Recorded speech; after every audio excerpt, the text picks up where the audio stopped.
Hello hello hello అండి నమస్తే అండి. నమస్తే అండి పండుగ సతీష్. రైట్ సతీష్ గారు నమస్తే. నమస్తే చాలా రోజుల తర్వాత.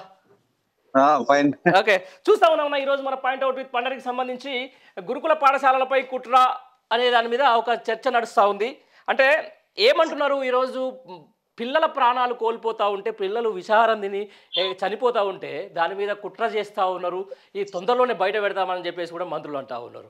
లేకపోతే కొందరు మంత్రులు ఏమంటారు, అప్పాలు తినడం వల్లనే లేకపోతే చిరుతిళ్ళు తినడం వల్లనే చనిపోయారని చెప్పేసి మంత్రులు ఎమ్మెల్యేలు మాట్లాడుతూ ఉన్నారు.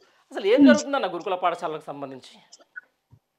వాళ్ళు చేయలేని పనులు ఈ రోజు ఏదైతే గత ప్రభుత్వం కేసీఆర్ గారు చేసిన పనులు ఏవైతే ఉన్నాయో అద్భుతంగా కేసీఆర్ గారు 1000 గురుకులాల దాకా తీసుకొచ్చి ఎంతో మంది బడుగు బలహీన వర్గాల వాళ్ళకి గాని, ఎస్సీ ఎస్టీ బీసీ పిల్లలు ఏదైతే పేదవాళ్ళు మిడిల్ క్లాస్ ఫ్యామిలీ వాళ్ళ పిల్లలు కూడా చదువుకోవాలి, సమాజంలో ముందుండాలి, రేపు మంచి డాక్టర్లుగా తీర్చిదిద్దాలి, మంచి ఈరోజు మరి ఎవరెస్ట్ లెక్క దిశగా ముందుకు సాగారు గతంలో మనం చూసినాం.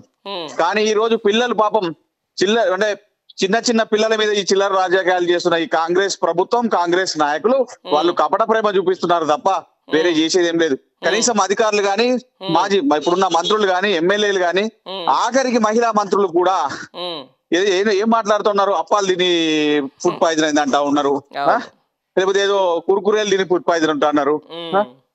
ఏం మాట్లాడుతున్నారండి? ఈ రోజు తెలంగాణ సమాజంలో మనం ప్రతి పండుగ అప్పాలు చేసుకుంటాం. బళ్ళల్లో మన చిన్నప్పటి నుంచి మన తాతల దగ్గర నుంచి కూడా అప్పాలు చేసుకుని సంచులలో పెట్టుకుని పోయి తిన్న రోజులు ఉన్నాయి.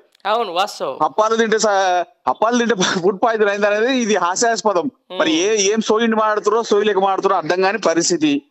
ఒకటి, ఈ రోజు గతంలో ఏదైతే గురుకులాలలో సీట్లు కావాలని చెప్పి సీట్ల కోసం తిరిగిన రోజులు చూస్తాం మనం.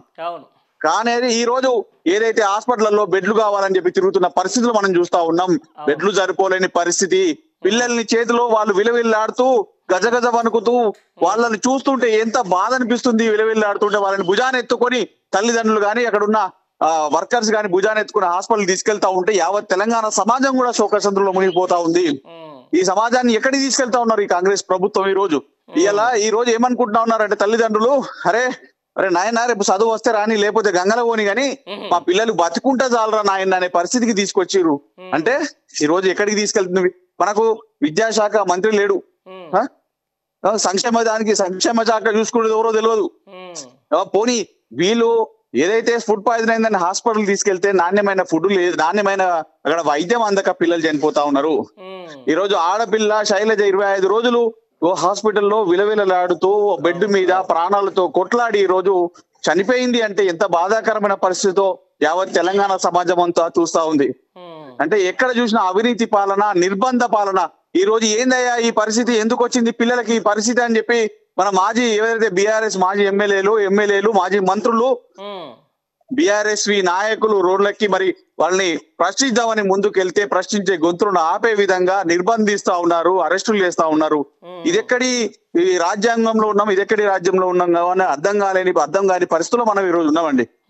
అంటే ఏ విధంగా చూసినా కూడా రాష్ట్రంలో ఎవరిని ప్రశ్నించద్దు, రాష్ట్రంలో మేము ఏం చేస్తే అది మీరు చూస్తూ ఉండాలి అని చెప్పే ఉద్దేశంతోనే ఉంది తప్ప వేరే ఏం లేదు. ఈ రోజు చూస్తున్నాం హాస్పిటల్లో ఎక్కడైతే ఈ గురుకులాలలో కనీసం బేసిక్ మెడిసిన్ కూడా లేదు, బేసిక్ మందులు లేవు. కానీ తెలంగాణ రాష్ట్రంలో మంత్రుల మనవరాళ్ళ ఇళ్లలో మాత్రం మందు ఎరులై పారుతుందని చెప్పి వాళ్ళు మాట్లాడుతున్న సందర్భం మనం చూస్తా ఉన్నాం. ఒక మహిళా మంత్రులు కాదు, కనీసం మాతృమూర్తి లాగన్నా ఈ మంత్రులు బిహేవ్ చేయాల్సిన అవసరం మనకు ఉంది కదా. ఒక మహిళా మంత్రులుగా ఉన్నారు. ఈ రోజు వాళ్ళకు కూడా పిల్లలు ఉన్నారు, వాళ్ళకు మనవరాలు ఉన్నారు. ఒక మాతృమూర్తులు కూడా ఈ రోజు మీరు ఆ ఆడబిడ్డలు లేకపోతే ఆ గురుకులాల్లో చిన్న పిల్లలు చనిపోతా ఉంటే 49 మంది పిల్లల ఎవరైతే కన్న తల్లుల కడుపు కోత ఎవరు బాధ్యులు అని ఈ రోజు మేము ప్రశ్నిస్తా ఉన్నాము. అదండి పండుగ. రైట్ అన్న, థ్యాంక్ యూ వెరీ మచ్ అన్న, మీ ఒపీనియన్ షేర్ చేసుకున్నందుకు.